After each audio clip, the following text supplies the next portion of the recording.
Oh, no, you can't take my photograph. Oh, I'm sorry. You believe it'll take your spirit away? No, you got a lens cap on. Hello everyone and welcome to another video on our own devices. I'm Jean Messier and today we are looking at, another camera. Now in my defense, I covered subjects on this channel as I come across them, and I guarantee you that despite its humble exterior appearance, this particular camera is really cool on the inside. This is what's known as a Purma Special, and this was manufactured by the Purma Camera Company Limited of London from the mid-1930s to the early 1950s. And this was one of the first affordable plastic-bodied point-and-shoot cameras to be manufactured and sold in the UK. But what makes this really interesting is the ingenious shutter mechanism that this uses, which is really unlike anything that came before or after. So without further ado, let's dive right in and let me show you what makes this so special. So the Purma Camera Company Limited was founded on June 4th, 1935 by commercial artist Tom Purvis and inventor Alfred Mayo, the name Purma being an amalgamation of the names Purvis and Mayo. The venture was bankrolled by David Brock of Brock Fireworks and was intended to commercialize an innovative focal plane shutter mechanism patented by Mayo on September 22nd, 1933. Now, typical focal plane shutter mechanisms, as used in contemporary cameras like the Leica and the Graflex Speed Graphic, made use of a pair of either metal or rubberized cloth curtains that snapped across the camera's focal plane in quick succession, with the length of the exposure being adjusted by delaying the closing of the second curtain. However, this required rather complex, precision-made, and expensive mechanisms to achieve, placing most cameras with a focal plane shutter out of reach of the regular consumer. Mayo's design, by contrast, was considerably easier and cheaper to manufacture. Now, the Purma Camera Company introduced its first model, the Purma Speed, in June 1936. This had a metal body, a 2-element lens, and a flip-up metal viewfinder. It sold for 35 shillings, or around 158 pounds, or 197 US dollars today, and took 127 format paperback roll film, which cost 1 shilling per roll, or around 4 pounds and 50 pence, or $5.60 today. Just 1 year later, Purma released its second model, the Purma Special, which is what we have here. Unlike the Purma Speed, the Purma Special was made largely out of molded bakelite and had very era-appropriate Art Deco styling.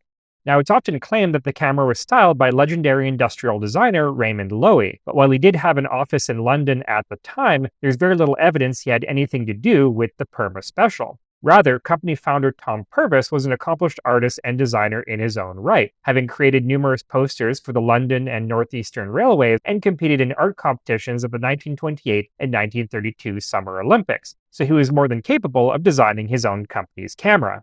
And yes, the Olympic Games did include art competitions from 1912 to 1948. Strange but true. Anyway, let's have a closer look at this camera and see how it works. So this really is a stripped-down, bare-bones camera, which originally retailed for 50 shillings, or around 218 pounds, or 272 US dollars today. If we unscrew the lens cap, our lens telescopes out. This is a 3-element 57mm f6.3 Beck and astigmat lens, which, unlike that on the Purma Speed, was fitted with an anti-glare coating. Interestingly, collapsing the lens locks the shutter mechanism, preventing you from accidentally taking a picture with the lens cap fitted. Very handy since the film can't be rewound. However, as the winding knob and the shutter mechanism are not connected to one another, there's nothing stopping you from capturing double exposures. Now, to arm the shutter, you flip this teardrop-shaped cocking lever to the side and release it using this plunger. Now, there is nothing on the bottom of the camera, not even a tripod mounting screw, so let's have a look at the back, where we see 2 red exposure counter windows. Now, the Purma Special took 25 by 25mm exposures, while 127 format film rolls held 8 frames that were 60mm wide. So you would take 2 exposures per frame for a total of 16 exposures.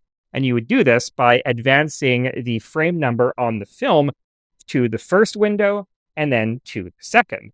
The filters over the exposure counter windows were removable and 2 sets were provided, red for orthochromatic film and green for panchromatic film.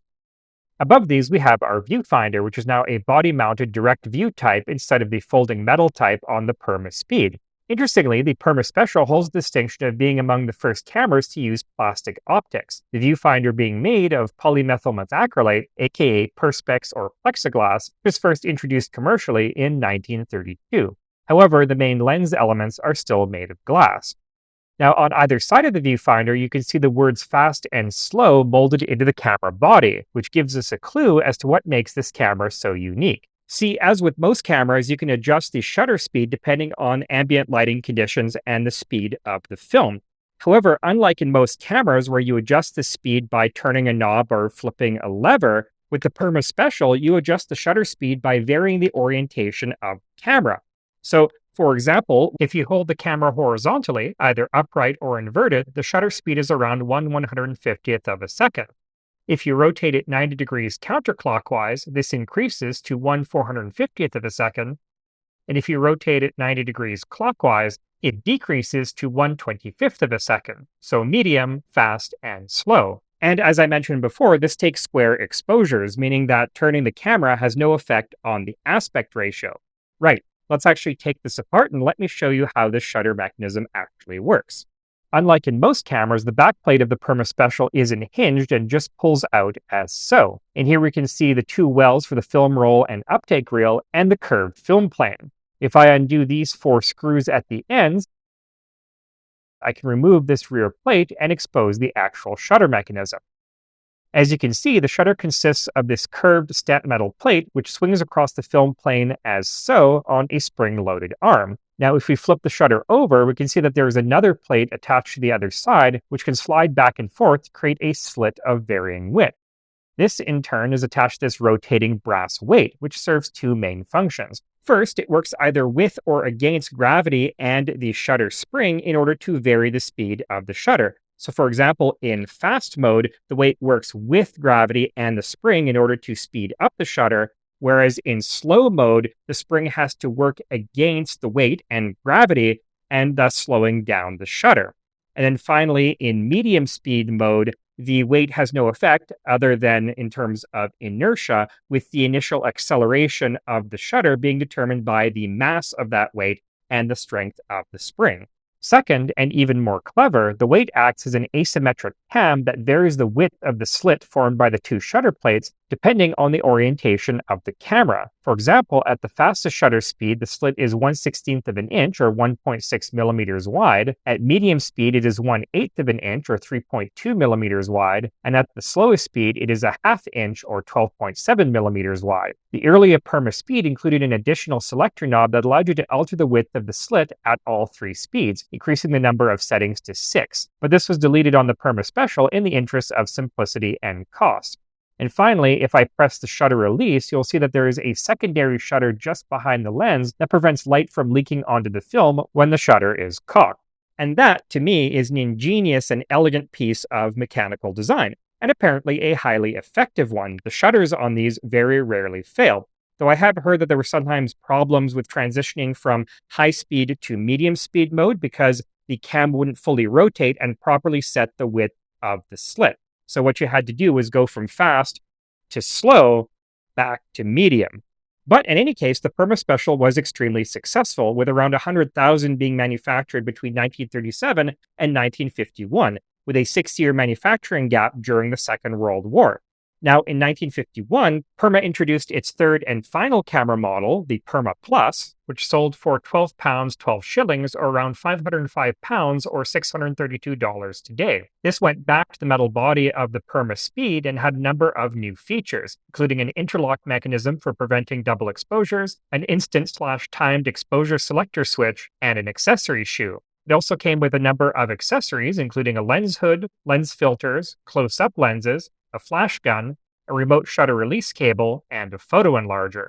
Now, the Purma Plus was manufactured until 1959, whereupon Purma abruptly exited the photographic market, instead entering general manufacturing and changing its name to Purma Precision Engineers in 1962, though existing stocks of cameras continued to be sold for several years afterward. Now, Purma did design a 4th camera model known as the Sama, which, among other things, used 35mm film and had a new vertically traveling shutter design, though this remained on the drawing board. Now, it's not quite known why Purma decided to leave the photographic market, although most likely it could no longer compete with the absolute glut of cheap plastic point-and-shoot cameras that emerged during the 1950s. And to learn more about some of those, please go check out my previous video on pseudo TLR cameras, linked in the description. And that, dear viewers, is a brief history and technical overview of the remarkably well-engineered Purma Special camera. This particular example was mixed up in a larger lot of vintage cameras that I acquired a little while ago, and I had no idea about its unique design until I started doing a little bit of research. This was a pleasant surprise. And yes, I know I've been on quite a photography kick lately on this channel, but hey, ingenious engineering is ingenious engineering, and that's what this channel is all about. Anyways, I hope you enjoyed that. Thank you for watching, and I'll see you next time in another video where we'll look at yet more, yes, cameras and other devices just like this one. Until then, I'm Jean Messier from Our Own Devices. Have a great day.